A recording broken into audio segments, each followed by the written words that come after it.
Bienvenue dans ce nouvel épisode du balado qualifié mais invisible. Tout au long de la série, on a vu que la non-reconnaissance des diplômes étrangers n'est pas un problème individuel, mais un problème systémique parce que ce n'est pas des cas isolés là, c'est vraiment un problème qui touche tout un système. On a vu aussi que derrière les statistiques, que derrière les chiffres, il y a aussi des visages, il y a aussi des familles, surtout des rêves aussi qui vivent la situation de déqualification. On a aussi analysé en profondeur comment ça fonctionne, la reconnaissance des diplômes, tant au niveau collégial, mais aussi au niveau universitaire, parce que, bien sûr, selon les données d'Action Travail des femmes, on a vu que les universités priorisent surtout une sorte de rediplomation qu'une reconnaissance formelle des diplômes. Et donc, aujourd'hui, on voulait aller un petit peu plus loin pour essayer de comprendre les impacts de la non-reconnaissance des diplômes sur la société québécoise, notamment sur les parcours d'intégration, sur l'accès à l'emploi, mais dans un sens plus large sur les inégalités sociales et économiques. Donc, bien sûr, je ne suis pas seule, je suis accompagnée d'Alimatou, toujours. Bonjour Alimatou. Bonjour Sarah, ravie de te revoir pour ce dernier épisode du balado qualifié mais invisible. C'est ça, merci Alimatou. Puis on est heureuse aussi d'accueillir Émilie Bouchard de la table de concertation des organismes au service des réfugiés et immigrantes, la TCRI, et aussi Nina Groilier, agente de recherche d'Action Travail des femmes. Bonjour mesdames. Bonjour. Donc, je vais vous demander de vous présenter brièvement. Alors, c'est qui Émilie Bouchard? Oui, bien moi, je travaille à ça à la TCRI depuis maintenant 8 ans. Je coordonne le volet employabilité à la TCRI, donc les organismes qui offrent des services en employabilité aux personnes immigrantes. Je suis un peu la relayeuse entre les organismes, le ministère, et puis aussi, je fais office de formatrice. On offre des formations pour les intervenants et intervenantes, puis on offre aussi des espaces de concertation pour les organismes membres. Merci. Nina? Oui, moi je suis doctorante en sociologie à l'Université de Montréal et aussi agente de recherche pour Action Travail des femmes pour l'étude intitulée «La reconnaissance des diplômes étrangers des femmes immigrantes au Québec en contexte de pénurie de main-d'œuvre, un rendez-vous manqué». Merci beaucoup, mesdames. Donc, je pense que ça va être vraiment un bel épisode avec des perspectives complémentaires. Donc, je vais poser ma première question à Émilie. Alors, Émilie, comme je disais tout à l'heure, on a beaucoup parlé dans les épisodes précédents de parcours individuel, mais aujourd'hui, on voulait élargir un peu. Alors, qu'est-ce que ça dit, selon toi, d'une société, le fait d'avoir des personnes compétentes, le fait d'avoir des personnes qui ont des bagages professionnels, qui sont qualifiées, mais par contre, qui sont invisibles? Qu'est-ce que ça dit d'une société d'avoir des personnes comme ça? Bien, c'est sûr que ça part beaucoup du système d'immigration, comment le système d'immigration est construit. Là, il y a quand même des changements qui ont été apportés récemment dans le système. Là. Avant, c'était l'ancien programme, le PRTQ. Là, c'est le PSTQ. Donc, on va voir si, avec ces changements-là, dans les programmes d'immigration, il va y avoir plus un arrimage entre les besoins du marché du travail et la qualification des personnes immigrantes. Mais ça fait, c'est ça, en sorte que par exemple, avec l'ancien système, plus on était qualifié, plus on avait des diplômes, de l'expérience de travail, plus on avait un pointage élevé, par exemple, pour devenir résident permanent, ce qui fait qu'on arrivait, puis on avait tout ce bagage-là, mais sur le marché du travail, les besoins étaient peut-être différents au niveau des postes qui sont disponibles. Présentement, c'est sûr qu'il y a des pénuries de main-d'œuvre dans beaucoup de postes, mais il y a des pénuries de main-d'œuvre dans des postes des fois non qualifiés. Et quand on a un profil très qualifié, par exemple avec une maîtrise, un doctorat, ça ne correspond pas nécessairement avec un poste, par exemple, de technicien ou de soudeur. Donc, c'est sûr que ça fait en sorte qu'il y a comme un clivage qui se forme entre les besoins du marché du travail de la province et, par exemple, les personnes immigrantes avec une résidence permanente qui ont des profils très qualifiés parce qu'ils ont été choisis sur la base de leur profil. Mais même s'il y a aussi une pénurie dans certains métiers qui sont très qualifiés, bien, même si on a les compétences, les qualifications, il y a tout le système qui fait en sorte que ça peut être complexe et long pour intégrer ces domaines-là qui nécessitent quand même du personnel, de la main-d'œuvre. Donc, il y a comme à deux niveaux là, que le système d'immigration fait en sorte que ça peut causer ce clivage-là. Mm. Puis si on prend un pas de recul et si on parle beaucoup d'intégration, qu'est-ce que cette non-reconnaissance influence-t-elle l'intégration de ces personnes-là? Bien, c'est sûr que c'est à plusieurs niveaux. Par exemple, quand on parle de l'intégration professionnelle, ça peut être une intégration professionnelle qui est plus longue, parce que si, par exemple, il faut recommencer soit des cours à l'université ou au cégep, bien, c'est sûr que ça prend plus de temps pour accéder sur le marché du travail. Aussi, ça fait en sorte que ben, c'est plus long, on se déqualifie en même temps parce qu'on est comme un peu plus éloigné du marché du travail dans notre domaine. On ne pratique pas nécessairement tout le temps dans son domaine en attendant d'avoir soit un stage ou d'avoir les cours manquants. Et puis, il y a des gens ben, qui se découragent, qui disent « ben non, je ne vais pas faire ce parcours-là, c'est trop long, moi j'ai besoin de travailler rapidement ». Donc, ils peuvent sinon obtenir des emplois moins qualifiés, des fois des emplois moins bien rémunérés, des emplois moins bien aussi au niveau des conditions de travail. Donc, c'est sûr que ça l'amène une déqualification professionnelle, mais aussi de rémunération pour la personne.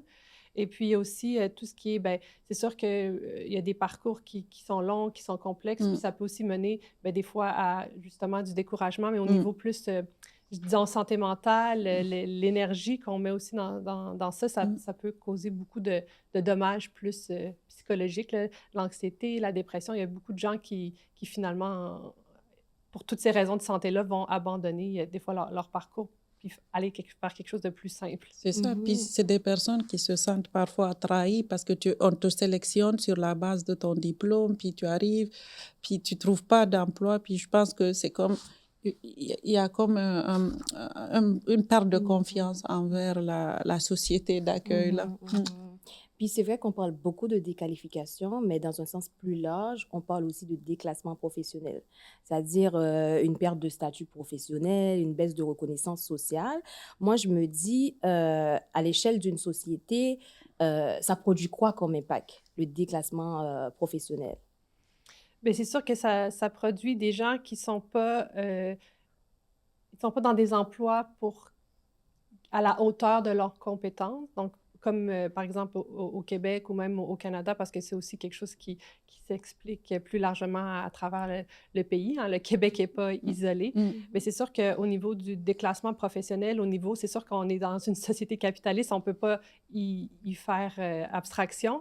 Bien, c'est sûr qu'au niveau de ta productivité, de ton PIB, bien, c'est sûr que tu fais en sorte que tu es peut-être moins compétitif parce que tu as des gens qui ne sont pas dans des métiers où ils devraient être, ton apport, tes compétences versus qu'est-ce que les personnes font versus qu'est-ce qu'elles sont compétentes. Donc, il y a vraiment tout un mécanisme ou des choses qui se mettent en place, des enjeux avec aussi le marché du travail, puis comment le Québec pourrait encore plus profiter, puis au niveau économique, avoir plus de gains économiques s'il n'y avait pas ce déclassement-là. Mais c'est sûr que on est dans un système capitaliste. Là, c'est sûr qu'il faut aussi regarder le côté économique, mais aussi le côté social, parce que c'est quand même des personnes, c'est pas juste des bras et des jambes, il y a des cerveaux, puis des personnes aussi humaines à travers tout ça. Donc, le déclassement fait en sorte aussi que ça peut justement ben, créer un peu, comme Alimatou disait, tu sais, du découragement face à la société d'accueil, face à la société qui nous accueille, puis du découragement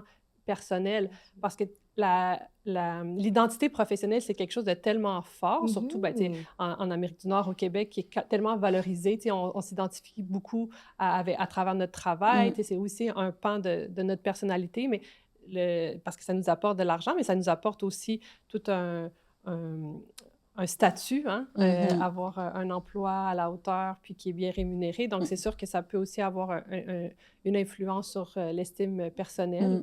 tout à fait, parce que c'est un gaspillage de talent, non seulement Mhm. pour ces personnes qui n'arrivent pas à contribuer, qui n'arrivent pas à exercer à la hauteur de leurs compétences, mais c'est aussi un gaspillage de talent pour la société d'accueil qui Mhm.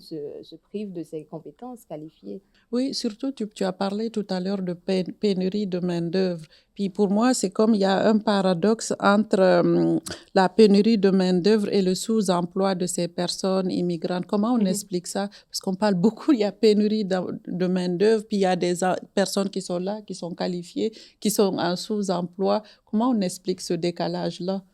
Ben, c'est ça, c'est que le Québec a des besoins de main-d'œuvre à plusieurs niveaux, mais des besoins de main-d'œuvre beaucoup au niveau technique, Mhm, des postes comme par exemple soudeur, machiniste. Puis c'est mhm, ça, les personnes qui sont choisies n'ont pas nécessairement ce profil-là. mhm, Donc, c'est sûr que là, le gouvernement, ce qu'il a fait, c'est qu'il a fait venir des travailleurs temporaires pour combler ces besoins de main-d'œuvre plus technique.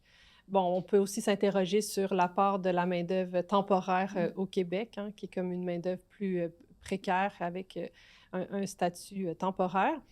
Donc, c'est ça, c'est que les besoins de main-d'œuvre ne sont pas nécessairement en lien avec les compétences. Donc, ce premier rapport-là. Puis, on parlait justement aussi tout à l'heure de pénurie dans d'autres secteurs qui sont très qualifiés, mais c'est pour y arriver, comment c'est possible quand on est une mhm, personne immigrante avec des diplômes, de l'expérience. C'est ça, c'est tout un parcours, surtout par exemple dans certaines professions que c'est régi par des ordres professionnels. Au Québec, mhm, c'est très réglementé, hein, on a beaucoup d'ordres. mhm. Donc, c'est sûr que ça fait en sorte qu'il y a beaucoup d'étapes à franchir et avec comment le système est construit, chaque étape peut apporter ses enjeux. Tout à fait. Puis j'aime bien la façon tu as introduit la question que j'allais poser à Nina, en fait. Est-ce que quand tu entends ce que Émilie vient de dire, est-ce que ça correspond à ce que vous, au sein d'Action Travail des femmes, vous avez observé dans vos travaux? Oui, ça correspond totalement, notamment quand j'entends pénurie de main-d'œuvre. C'est Mhm. vrai que on remarque par exemple qu'au sein de l'opération main-d'œuvre, qui était la grosse campagne de recrutement pendant et après la pandémie, on a beaucoup recherché des professions spécifiques, notamment dans les milieux de la construction, du réseau de la santé, des technologies de l'information, dans une moindre mesure aussi de l'éducation.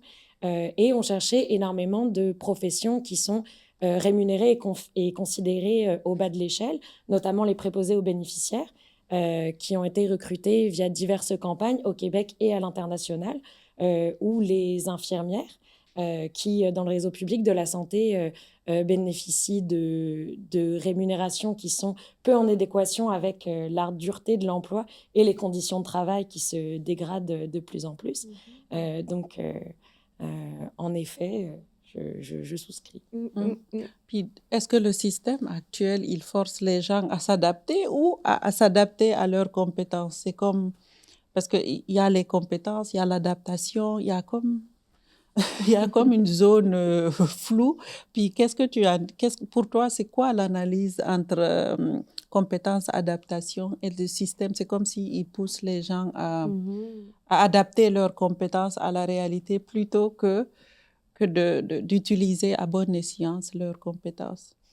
Bien, c'est sûr qu'il y a un paradoxe parce que on recrute au Québec des personnes formées Mhm. avec un certain nombre de compétences dont elles doivent attester pour ensuite leur demander de souvent se reformer pour faire valider leurs compétences, leur expérience professionnelle déjà présente, que ces données-là soient sanctionnées par un diplôme québécois. Donc, leur faire un retour à l'école avec les enjeux que cela suppose, Mm. parce que une formation, il n'y a pas seulement un coût financier de Mhm. l'inscription, qui est d'ailleurs extrêmement élevé pour les personnes venant de l'extérieur Mhm. du Québec et du Canada, mais aussi toute une adaptation à faire en termes de conciliation travail, famille, études, parce que Mhm. même dans les cas où la reformation euh, a certaines mesures de gratuité, il faut quand même pouvoir payer son loyer, Mhm. se loger, se nourrir, euh, tout simplement avoir de quoi vivre pendant ce Mhm. temps-là. Donc, ça demande énormément de sacrifices. Ce qui fait qu'on demande aux personnes, on recrute des personnes pour leur demander ensuite de s'adapter, de se reformer et de faire des sacrifices supplémentaires. Mhm. Puis, si on sait que le problème, normalement, est systémique, moi, je me dis, qu'est-ce qui fait que le système reproduit toujours ces mêmes blocages? Ou bien, je dirais, quels sont les mécanismes qui les maintiennent en place? Mais c'est sûr que avec le temps, bon, il y a certains assouplissements, par exemple, dans les ordres professionnels, mais parce que, justement, on a beaucoup de métiers réglementés avec les ordres ou, par exemple, en construction avec la CCQ, c'est toujours la protection du public. Donc, c'est toujours, est-ce qu'on protège le public ou justement, on accentue les différences, l'accès aux ordres ou aux métiers réglementés pour les personnes immigrantes? Parce que le système a été construit pour quelqu'un qui est né ici, qui a étudié ici. Donc, à la base, c'est pas fait pour quelqu'un qui a des diplômes à l'international ou qui a d'expérience à l'international. Et puis, le Québec, ben, elle a longtemps surfé sur ça. Désolée, l'anglicisme, mais là, avec justement la pénurie de main-d'œuvre, avec la population immigrante qui est de plus en plus diversifiée puis qui a augmenté dans les dernières années, là, ils se sont dit, ah, OK, on a tous ces besoins-là, mais le système n'est pas fait en sorte pour accommoder tout le monde. Donc, qu'est-ce qu'on fait? Mais bouger un système, ça prend beaucoup de temps. Et puis, bon, comme je disais, dans les dernières années, il y a quand même eu certains ordres qui sont plus proactifs que d'autres, qui ont mis en place certaines choses, mais d'autres qui restent encore à travailler. Donc, c'est sûr que ça demande beaucoup, beaucoup d'efforts. Ça demande aussi une reconnaissance qu'il y a cette discrimination systémique-là, puis c'est pas toujours acquis pour les gouvernements en place de reconnaître ça. Puis bon, quand on l'a reconnu, qu'est-ce qu'on fait? Parce que c'est à plusieurs niveaux qu'il faut mettre en place des changements, parce que quand on parle de reconnaissance des diplômes, par exemple, ben c'est dans les universités, les cégeps, le système de l'éducation qui est assez complexe, mais après ça, c'est aussi avec les ordres professionnels qui ont aussi d'autres tenants et aboutissants, puis après ça, avec le marché de l'emploi. Donc, c'est plusieurs choses qu'il faut arrimer pour faire en sorte que le système puisse bouger. Je suis tout à fait d'accord, c'est vrai. Et là où le bas blesse aussi beaucoup, c'est notamment au niveau des universités, parce que du fait de leur indépendance, elles ne sont pas tenues déjà de reconnaître les diplômes entièrement des personnes qui le demandent, mais surtout, elles ne sont tenues à aucune transparence. Donc, lorsqu'une personne voudrait faire reconnaître son diplôme par université, ça l'est souvent dans un processus de reformation. On va lui reconnaître peut-être le diplôme d'avant son diplôme actuel, par exemple un bac au lieu d'une maîtrise, dans le but que cette personne suive des cours de maîtrise d'une maîtrise qu'elle a déjà complétée par ailleurs pour enfin voir ses compétences reconnues. Et il n'y a aucune contestation possible puisque les universités ont toute souveraineté dans cette matière-là. C'est très complexe. C'est très complexe, puis c'est parce que les recommandations d'ATF, c'était quand même que ce soit pour les universités, c'était par public cible. Puis là, depuis là, je sais qu'il y avait vraiment, ATF avait poussé beaucoup de demandes envers les universités. Est-ce qu'il y a quelque chose qui a changé depuis ou est-ce qu'il y a une ouverture? À ma connaissance, non. Et les universités ne sont toujours pas tenues d'accepter des recours ni de fournir une transparence sur ces données-là. Mais sinon, quels sont les principaux blocages du système que ces pistes de recommandation cherchaient à transformer? Je sais qu'il y avait un manque de reconnaissance au niveau universitaire, des barrières dans l'accès aux ordres professionnels, des parcours qui poussent les personnes surtout vers la déqualification. Alors, c'est quoi les principaux blocages que les pistes de recommandation d'ATF voulaient vraiment transformer? Un des premiers blocages, ça va être l'absence de mécanisme global et officiel de reconnaissance des diplômes universitaires obtenus à l'étranger. Donc ça, je viens d'en parler, donc je vais passer à la suite. Le deuxième, c'est qu'il n'y a pas de mécanisme de plainte ou de protection des personnes immigrantes en processus de reconnaissance des diplômes qui s'applique à toutes les instances qui pourraient reconnaître des diplômes. Par exemple, le mandat du commissaire à l'admission aux professions n'est pas assez coercitif, donc ne peut pas contraindre des décisions des ordres si elles sont jugées injustifiées, peut émettre des recommandations, peut dénoncer des situations, mais n'a pas de pouvoir coercitif. Donc, ce qui empêche une une partie du processus. Ça, c'est un exemple parmi tant d'autres, mais l'étude a quand même est assortie de plus d'une soixantaine de recommandations, donc je vais rester assez globale.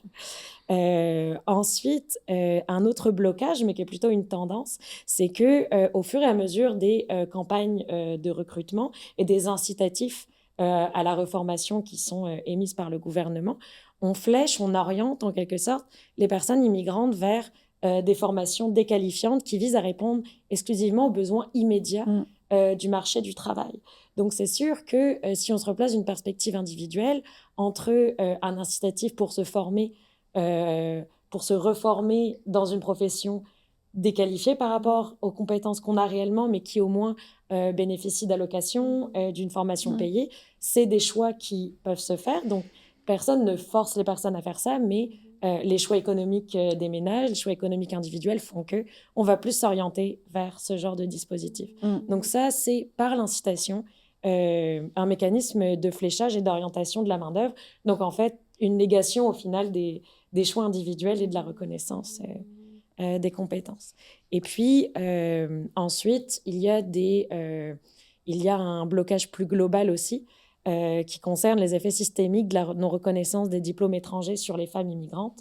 Ça va être le manque de soutien, le manque d'information, le manque de ressources aussi disponibles pour pouvoir aider ces personnes, et également la manière dont sont formulées les politiques publiques.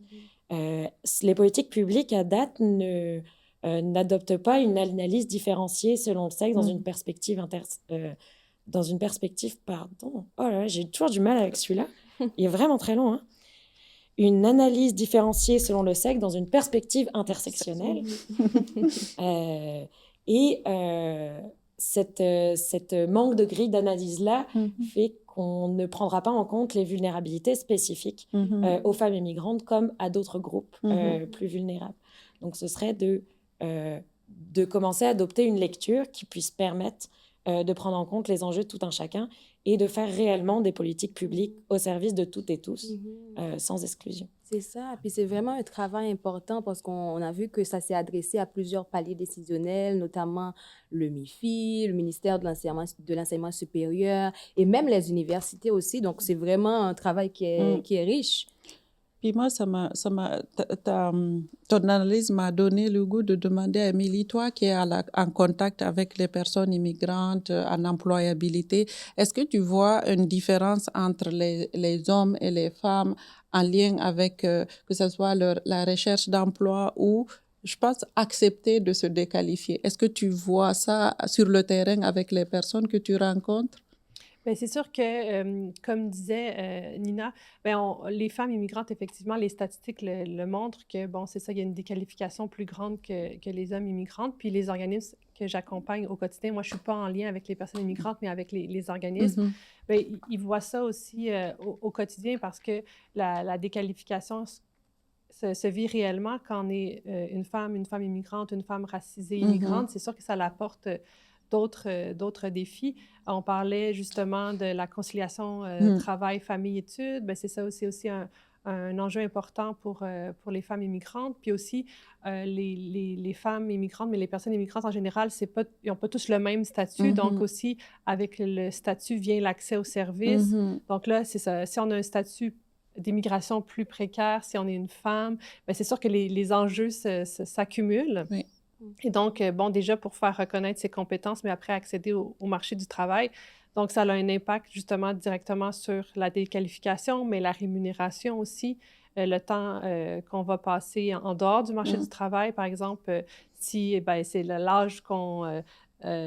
pour fonder sa famille, bon, ben, avoir justement des grossesses, retourner aux études, ça fait encore beaucoup de choses qui est mis sur le fardeau pour les femmes et les femmes immigrantes. Et puis, ben, on parlait aussi d'intersectionnalité, d'autres oppressions. Si on est une femme racisée, il y a aussi d'autres enjeux pour accéder au marché de l'emploi. On ne se cachera pas que la discrimination, le racisme systémique existe. Donc, c'est sûr que ça peut avoir aussi un enjeu pour accéder à certains postes ou se retrouver justement dans certains postes où il y a beaucoup de femmes immigrantes là, qui sont dans ces postes-là, comme Mm. une concentration là, plus élevée. Par exemple, quand on parle justement du domaine de la santé, de la petite enfance, beaucoup de femmes immigrantes vont se retourner vers ces domaines-là, mais ce n'est pas nécessairement des domaines où elles sont qualifiées, où elles aiment ça, mais c'est parce que c'est comme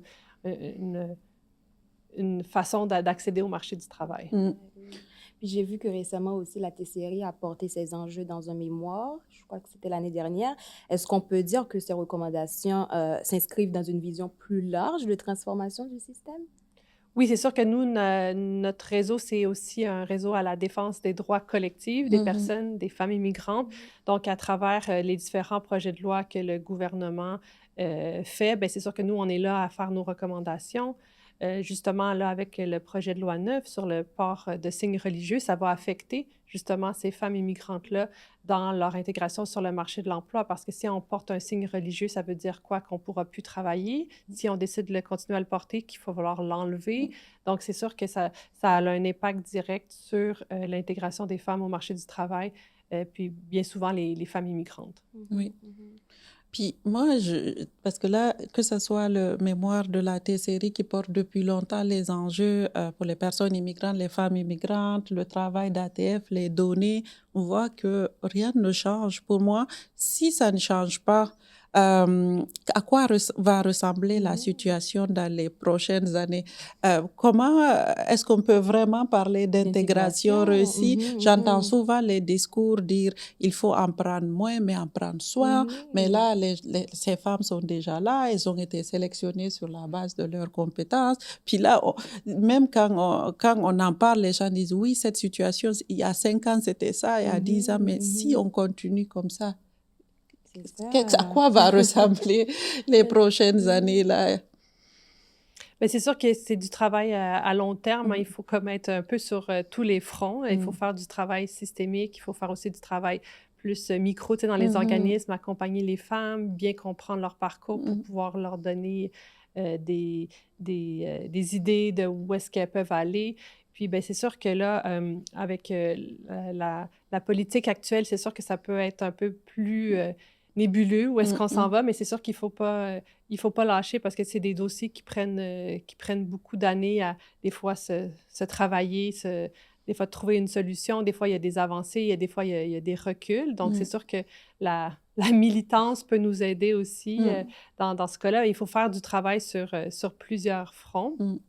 Puis, bien, c'est sûr que aussi par rapport aux femmes, je veux dire, l'égalité homme-femme, en général, au Québec, c'est pas quelque chose qui est acquis. Le sexisme existe. Donc, ça aussi, il faut comme continuer à travailler sur ça parce que si on travaille sur ces éléments-là, bien, toutes les femmes vont en bénéficier. Donc, c'est sûr qu'on peut pas se croiser les bras puis dire « Oh non, non, nous, au Québec, c'est bon, l'égalité homme-femme, c'est acquis. On le voit là, sur le marché du travail, c'est encore... les femmes immigrantes qui sont le plus touchées par tout ce qui est justement à différents stades de la vie là, qui vont avoir un impact plus grand pour les femmes. Exact. Puis c'est comme un peu le lien entre égalité homme-femme et le projet de loi 9 que tu mentionnais tantôt. On dit les gens enlèvent ton signe. C'est comme... Puis là, elles vont se retrouver à la maison sans emploi, être complètement dépendantes et... Puis là, elle est où l'égalité homme-femme? C'est un peu paradoxal et contradictoire plutôt entre ce qu'on prône et ce qu'on fait. Et c'est encore les femmes qui vont souffrir davantage, qui vont devoir se sacrifier leur bien-être pour la famille. Je ne sais pas si Nina voulait ajouter quelque chose. Pas nécessairement, parce que Émilie a été très prolixe sur la matière. Ouais. Mais oui, si je pouvais rebondir très rapidement sur ce que tu disais, Alimatou, où est l'égalité, c'est sûr que même en termes de programme de recrutement et de reformation, ce qu'on a remarqué également, et puis même pas juste également, une des conclusions qui nous a sauté aux yeux dans cette étude, de l'étude des programmes de recrutement et de reformation, c'est aussi la valeur accordée aux professions féminines, enfin féminisées, par rapport aux professions plus traditionnellement masculines. On voit que dans les professions ayant trait au care, à la santé, aux soins aux enfants, par exemple, les allocations étaient beaucoup moindres, les salaires proposés étaient beaucoup moindres et que les programmes comportaient beaucoup plus de phases de précarité, comme des stages, par exemple, rémunérés assez peu par rapport aux professions plus masculines. Donc, si on ajoute le fait que ces professions-là sont déjà déconsidérées, déjà au bas de l'échelle, ces femmes qu'on réoriente toujours plus vers des formations comme notamment éducatrice en service de garde ou préposée aux bénéficiaires, où plus de 90% des candidates étaient des femmes. C'est pas forcément un avenir des plus radieux qu'on réserve aux femmes. Puis, je pense que je vais poser la dernière question, là. Si les instances, bon, j'imagine que les instances concernées nous regardent, est-ce que si vous avez un changement urgent, s'il y a un changement urgent qu'on pouvait mettre en place, ce serait quoi? Oh, c'est une bonne question. Est-ce qu'il faut qu'il soit réaliste, accessible maintenant, ou est-ce qu'on peut rêver? Je pense qu'il y a un mix des deux est possible. Mais c'est sûr qu'il y a aussi une concertation comme interministérielle qui doit être mise en place parce que, comme on l'a vu, au niveau de l'immigration, oui, ça touche par exemple le ministère de l'Immigration, mais ça touche aussi le ministère de l'Éducation, le ministère de l'Enseignement supérieur. Il y a aussi d'autres acteurs comme les ordres professionnels, les organismes communautaires qui doivent être impliqués. Donc, c'est sûr que si personne ne se parle puis chacun fait son petit bout de chemin de son côté, bien, c'est sûr que ça ne s'arrimera pas à la fin. Donc, c'est sûr qu'il y a un arrimage, une concertation qui doit être mise en place, mais ça, c'est ça à haute échelle pour qu'après ça, sur le terrain, ça puisse s'opérationnaliser. Mais il y a aussi, bien, c'est ça, on peut penser à différentes actions au niveau plus macro, mais aussi au niveau micro, justement, l'accompagnement des femmes, des personnes immigrantes. Les organismes communautaires le font déjà, mais la reconnaissance de ce qu'ils font, c'est sûr que c'est aussi une clé pour avoir des services pertinents, puis intéressants, puis aussi pérennes pour accompagner les personnes dans ces parcours-là.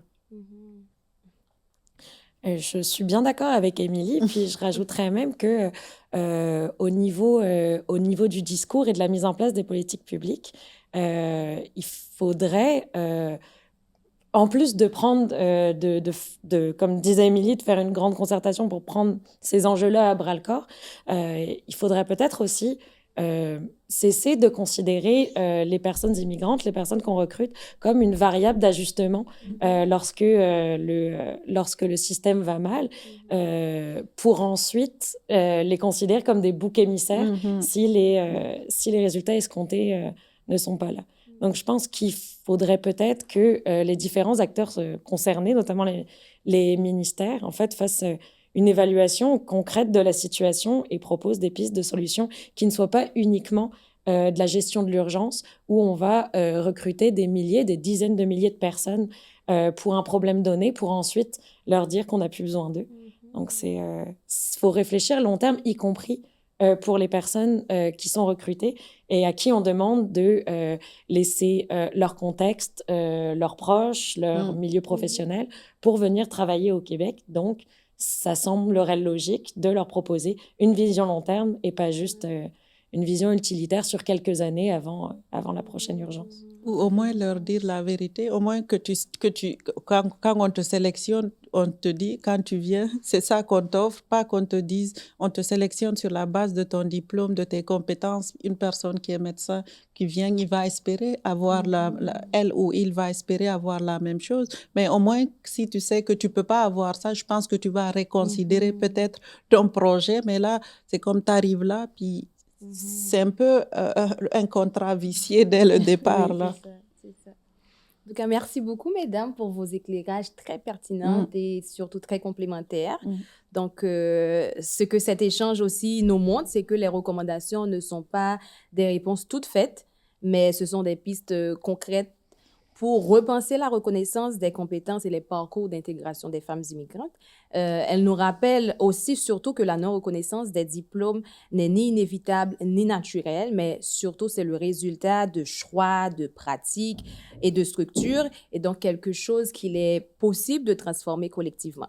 Et donc, malgré les obstacles dont on a parlé tout au long de cette série, il y a aussi une immense force, une expertise, des rêves et des contributions qui continuent d'exister derrière chaque parcours.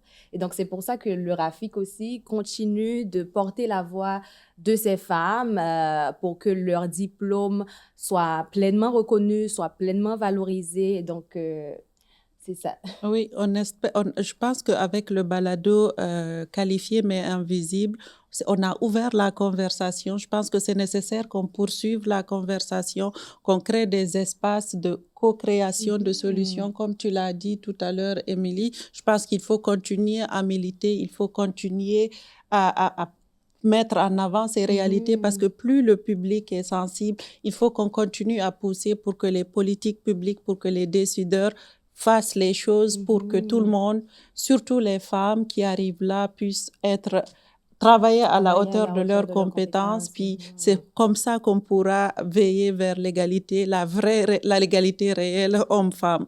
C'est ça. Donc, merci beaucoup. Puis merci à toutes celles et ceux qui ont suivi dès le début. Donc, merci beaucoup.